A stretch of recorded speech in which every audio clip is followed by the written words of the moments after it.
The Chainsaw Man movie was phenomenal. The art direction, 10 out of 10. The animation, 11 out of 10. The soundtrack, exquisite. This was an S++ tier movie. Oh my goodness. Denji's life continues to be really horrible and then kind of cool and beautiful. And then straight pain again. Let this kid breathe, please. The most common thing that's talked about with this series is how everybody's always trying to manipulate Denji, but Reze is really not so different from him. I'm an anime only who's been spoiled the hell and back, so I knew she was the bomb devil off rip, but we learned so much about her through the little teeny tiny bits of origin we get from her and a bunch of subtext on top of that. Reze, you deserved better. Denji grew up with nothing, nada, zilch. Actually, Denji grew up with less than nothing. He grew up literally owing people money, and Reze is really not so different. She grew up as an orphan that was trained on some Winter Soldier Black Widow timing, so this is another person who had her whole childhood and humanity taken away. Even now in the present day, Denji's overwhelmingly loyal to Makima, while Reze's loyalty is with the Soviet Union. Also, the Soviet Union's still a thing in this universe? Question mark. But I honestly believed her at first when she said she really didn't f with Denji at all this whole time. She was lying to herself and literally everyone else, cause there's no way she wouldn't have just boomed Denji right then and there when they washed up on shore, if not, or even when they first met. Like, if she was really heartless like Denji thought he was at the beginning of the movie, this whole story would have been over right there in that phone booth. Although Denji got like super godlike regeneration abilities, so probably not, but like Reze could have made this movie a lot shorter if she really was heartless, you know? Like, I truly would not be surprised if Reze believed herself to be heartless too. Who knows how many insane murderous missions she's had to complete. Like, she literally is the Soviet edition Winter Soldier, straight up. Which I think is interesting that her whole backstory is literally condensed down to like, what was his name? Kishibe, literally just saying it in one sentence. We didn't need a whole Reze flashback, which is interesting. This movie specifically was the Lord of Subtext, because Reze seemed like a genuinely heartless bastard for a lot of this movie, but then like you slowly start peeping it and it's like, hold up. That's why I need to rewatch this movie for a number of reasons. Holy cinematography, holy animation, holy fight choreo, but also like rewatching this movie, I feel like I'm gonna notice a lot more about Reze as a character too. So I got it. I have to rewatch this movie ASAP. No mob. Even in general, just growing up being exclusively used as a weapon cannot do good things for your self-image. So like, of course she thought she was heartless. I really want to watch this movie again to look back at Reze's behavior in retrospect and see those cracks in her heartless armor. Or I could just read the manga. But this movie was too beautiful, dog. I gotta see it again anyway. I really might just do both. I might read this arc and then watch the movie again. The way it was paced was actually so well done too. I'm always curious as to how these anime movies are gonna pace a bunch of chapters from the manga, but from what I understand, the arc isn't that long, so it's kind of perfect for an adaptation like this. Fujimoto must feel the craziest high in the known universe getting 2 different movies adapted from his works. Look Back was so beautiful, dog. Just thinking about it makes me want to draw. But anyway, in my mind, Reze went from being a Makima parallel to being a Denji parallel by the very end of the movie. Yeah, she just wanted to use him and control him, but Denji's head assery actually started getting to her, and it turns out they both lived such abnormal lives. At the end of the day, she just wanted a normal life. I seen a really interesting interpretation of when that mercenary was trying to kill her on the roof and her eyes started twitching. It's like she finally gets to like at least pretend to have a normal life, and then there this go trying to ruin it, bro. She was like, yo, I'm frying this all type of ways, bro. Say goodbye. That ending scene with Makima stopping her from seeing Denji at the cafe hurt so much, dog. Of course Makima gonna be the one to spawn out of a pile of rats. Bro, Makima literally just be doing shit. Like, what? Rats?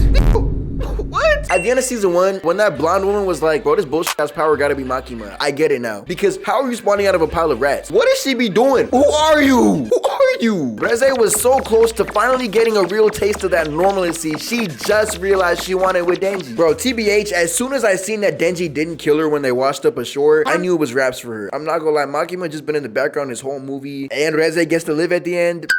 Something ain't right. I ain't gonna lie, something ain't right.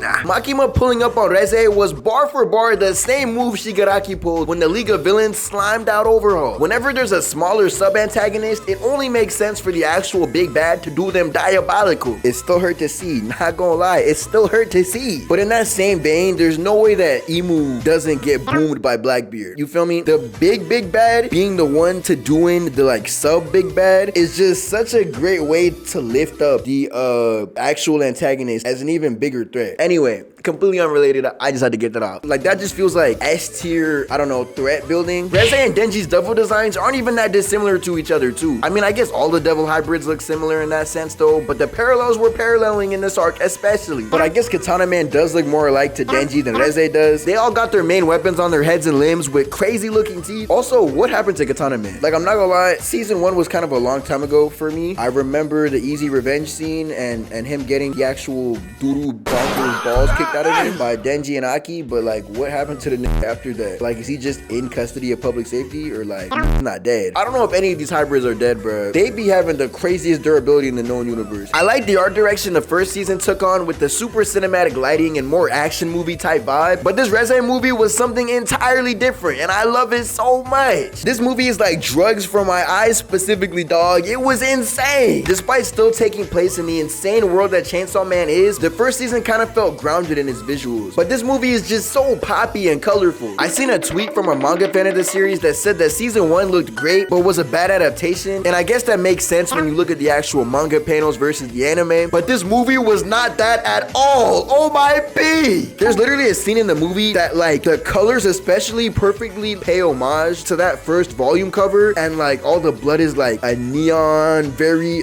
saturated type of like glowy type of green that just pops out on the screen bars. That's so beautiful. Both her human design and Bomb Devil design are Hall of Fame too. She's so unassuming as Reze, but then you look at her as the Bomb Devil and it's literally the most metal design ever. The aerial bomb head, the dynamite apron, and her arms and top literally being made of bomb fuses is elite. Her use of fuses might be my favorite part of her bomb motif. Disguising her bomb clip activator thingy as a choker is straight up genius too. I have no idea why, but the Bomb Devil design reminds me of some shit straight out of Gantz. Except that series would have found a way to make it weirder and more uncomfy, bro. I'm not gonna lie, Gantz gave me straight nightmares as a kid. Why did I watch that series as a kid?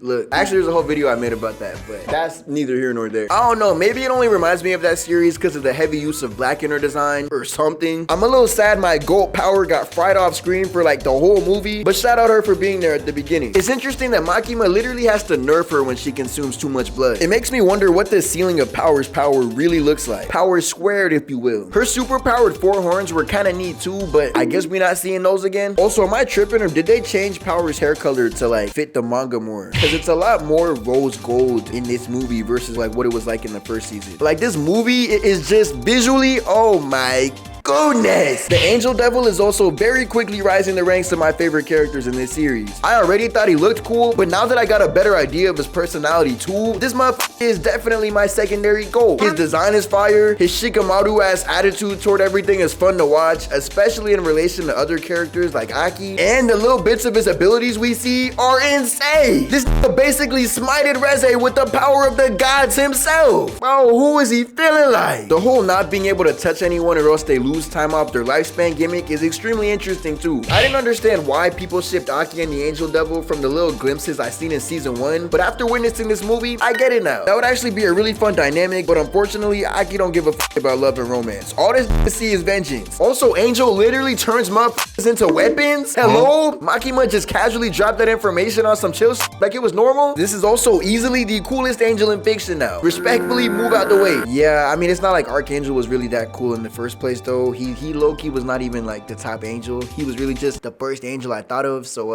Angel Devil, I'm not gonna lie, welcome to the top spot. Reze's Bomb Devil abilities were so fire though. She hit that Roy Mustang snap of doom. Except her fingers were literally made of bomb fuses. That's so hard. There was one point where her and Denji were boxing the f out of each other, and the visuals literally looked like some heat-seeking missile like everything was pure flame and explosion except their heat signatures. Bro, every single name in the credits of this movie need a raise, 100K bonus, and the craziest top in the known universe. They literally blacked out making this movie, dude. How is this even possible? The execution of the Bomb Devil's abilities were literally perfect. I know, Bakugo crying tears of pure joy witnessing this. We need that Bakugo v Reze death battle, please. I'm starting to see a little bit of discourse about that on the Bird app too, and honestly, after watching this movie, I thought that Reze had it in the bag, but apparently Bakugo's really like that. I haven't like seen this final season yet, but based on everything I've seen from season 1 to like what 6 or 7, Bakugo's like, you feel me, he's cool with the bombs, but Reze was like going ballistics. Reze was blowing up whole cities. Reze literally reduced Denji to like half his body, bro. What? I ain't never seen Bakugo do nothing like that, unless we're counting his movie feats, in which case he just has one for all. Look, that's kind of too much hacks, I'm not gonna lie, because if you give Bakugo one for all and he get the vestiges too, look, bro, that's basically the Avatar now. Respectfully, no.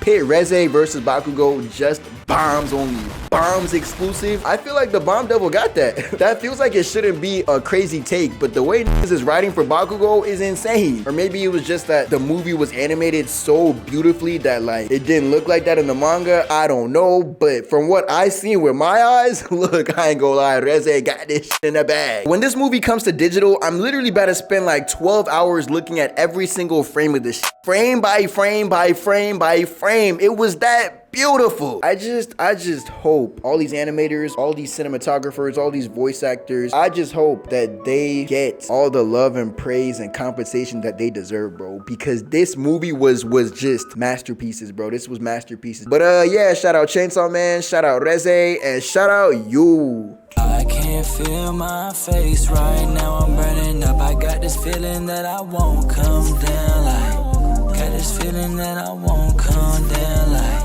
got this feeling that I won't